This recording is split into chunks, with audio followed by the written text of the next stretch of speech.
Just imagine, the person you call your whole world might actually be nothing more than a trick of nature. Think about it. What we call true love, the thing people swear they'd die for, could actually just be biology's little game. A trap designed only so the species can survive. And what if your happiness, your dreams, your entire life was never really in your hands at all? Sounds like a gut punch, right? But that's exactly what one philosopher revealed, a man who shook the entire way the world thinks. His name was Arthur Schopenhauer. He said life isn't a celebration, it's a factory of suffering. That every human being is nothing but a slave to their desires. And love? That's the biggest lie of them all. In this series, we're diving into his book, The World as Will and Representation. Every single chapter will tear down your illusions, challenge your beliefs, and maybe force you to see your own life from a completely new angle. So buckle up, because this journey isn't bright, it's dark. And sometimes, it's only in the darkness that the truth finally shows itself. Chapter 1. Love and Society. The biggest deception. Love. It's that one word that can drive people absolutely insane. From the time we're kids, movies, songs, and fairy tales drill into our heads that one day we'll meet the one. That perfect partner will make life feel like paradise. We're told it's the purest, truest feeling a human can ever experience. But Schopenhauer, he didn't buy it. In fact, he called love the biggest scam of all. According to him, love isn't some divine gift from above. It's just nature's clever trick. When two people feel pulled toward each other, the real purpose isn't happiness, romance, or companionship. The real purpose is reproduction, the survival of the species. So even when you think, this is my choice, this is my soulmate, the harsh truth is, it's not really your choice at all. It's biological programming, running in the background, pushing humanity to keep going. Think about it. When someone falls in love, they don't usually focus on deep qualities like kindness, values, or morals. Instead, what grabs their attention? Physical traits. I love her eyes. His body is perfect. But underneath all that, on a subconscious level, it's about imagining what the future child would be like.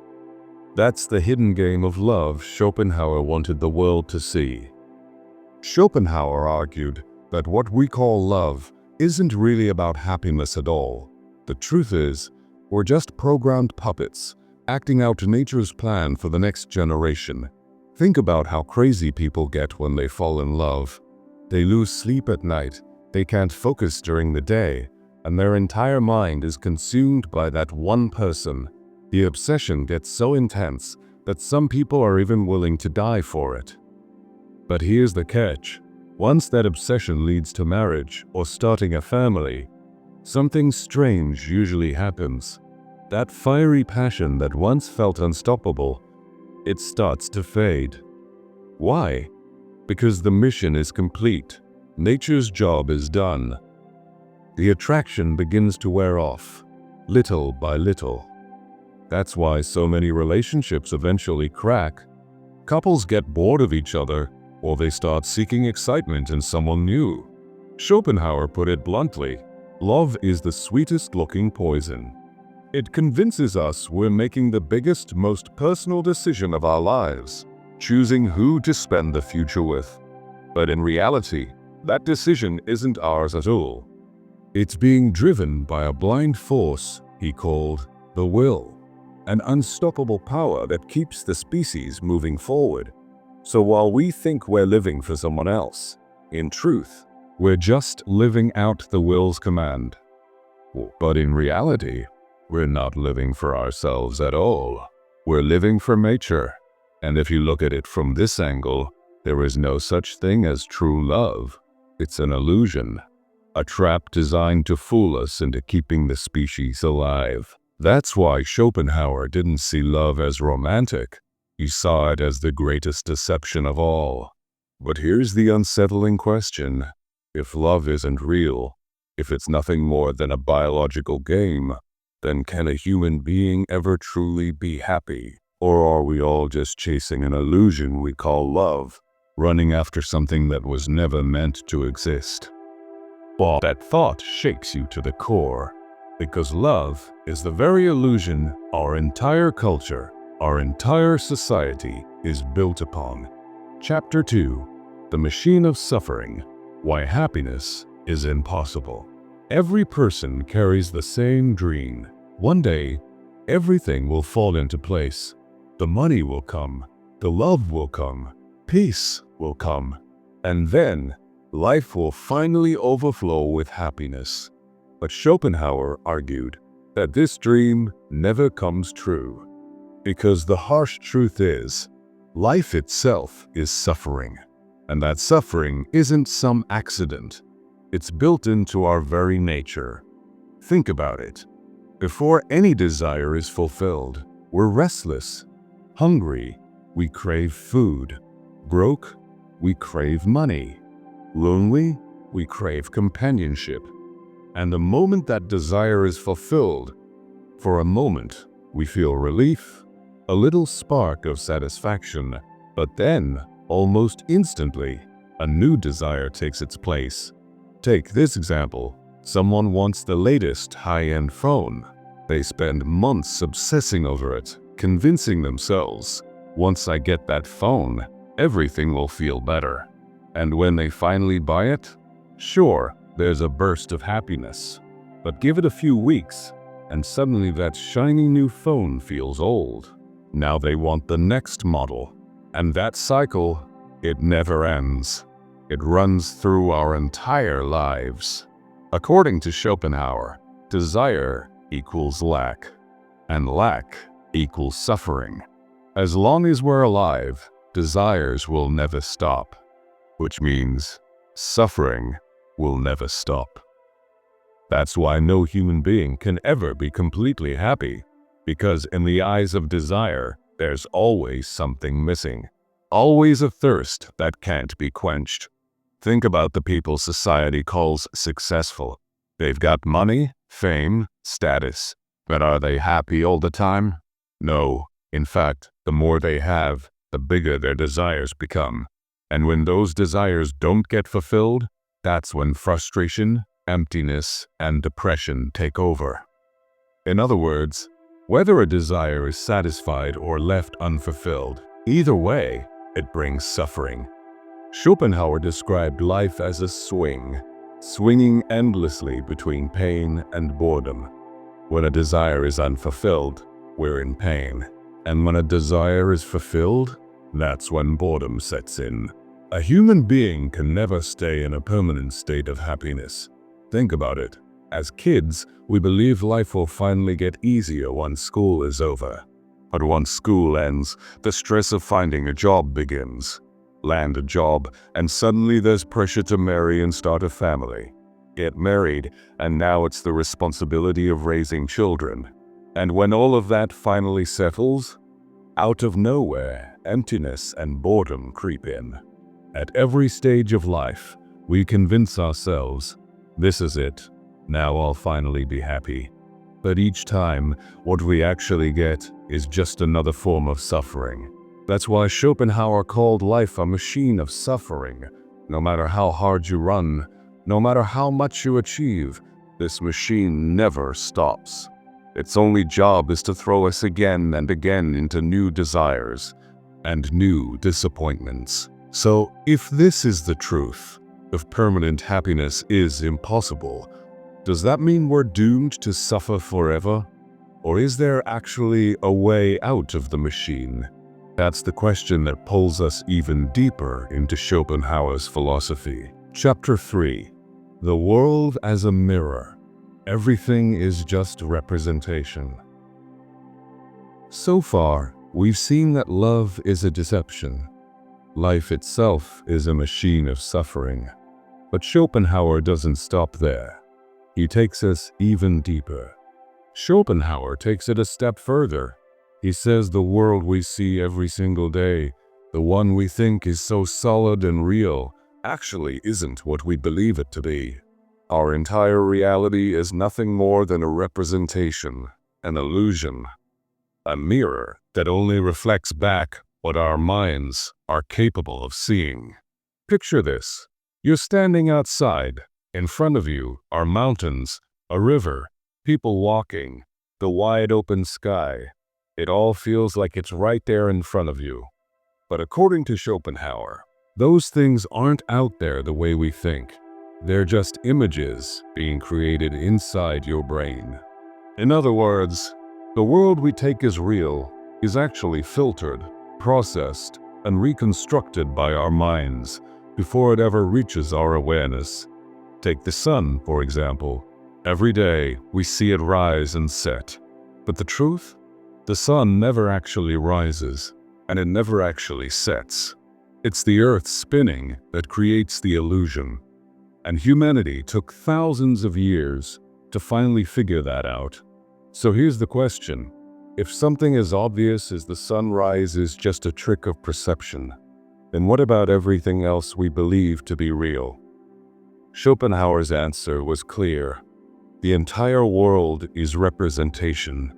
Everything we see, hear, and touch is nothing more than a mental picture, constructed by the collaboration of our senses and our brain. Are you saying the skies of you are there? The problem is, we mistake this representation for the truth. We chase after it, live for it, and suffer because of it. But in reality, the true world is something completely different. Schopenhauer called it the will. A blind, unstoppable force working behind everything we see. But here's the catch. You can never see it directly. Think of it like this. You're watching a movie. On the screen, you see actors, emotions, fights, love stories. You get pulled into the drama and think, this is the real thing. But the truth of that movie isn't on the screen at all. The real story lies in the camera, the script, the projector, things you never actually see. That's exactly how Schopenhauer described life. Everything we experience, love, joy, success, friendship, even our very sense of self, it's all just the movie playing on the screen. The real force, the real reality, exists somewhere else. And that realization shakes you to the core. Because if the world isn't what it looks like, then what about everything we hold closest?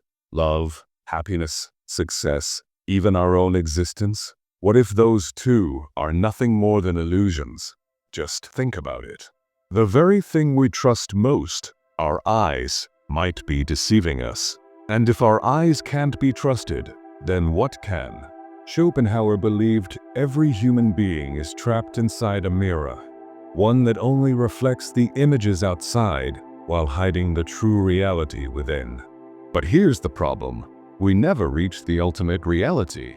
And maybe that's why human beings are always restless, living in confusion, searching for meaning, never fully at peace. So the big question is, if everything is just an illusion, and what's the real truth? And can we ever actually reach it? That mystery leads us into the next chapter. Chapter 4. The real truth. Desire runs the world. Here, Schopenhauer drops an idea so radical, it flips our entire understanding of life upside down. He says the root of this world, the power behind everything, isn't God or reason or even logic. The real driving force is desire. It's desire that keeps the world moving. Think about it. When a baby is born, the very first thing it does is cry. And behind that cry, the very first desire, hunger. The baby wants milk. That desire is what teaches it how to live. As we grow, those desires multiply. Food, recognition, money, sex, power, status. Every single thing a human does, every action we take, is fueled by some kind of desire. Without it, we wouldn't even move. And it's not just humans. Look at animals. The lion hunts because of hunger. Bird builds a nest because it craves safety. Even trees stretch toward the sunlight because of the will to survive. In other words, everything, whether it's a human, an animal, or even a plant, moves under the pressure of desire. Schopenhauer called this force the will, a blind, endless, unstoppable power. It doesn't follow reason, it doesn't care about logic. It just pushes forward, endlessly. Like waves crashing against the shore, never stopping, never resting. Desire keeps shoving us forward, whether we want it to or not. Think about it. Imagine someone who has everything. Good food, a nice home, plenty of money, and yet they still feel restless. Why? Because the will never stops. Now they want more. A bigger house, more recognition, more power. As long as there's breath, there's desire. And as long as there's desire, peace is impossible. Schopenhauer's view is brutally dark. He believed humans think they're smart, that they're in control of their own decisions. But the truth? They're not making those decisions at all. Their desires are. And the human being, nothing more than a puppet, its strings pulled by a force it can't even see. Now think about it. If this is true, then everything we claim to control in our lives is nothing but an illusion. We're not the masters of ourselves. We're slaves to the will. And this will is so blind, so relentless, that it never ends.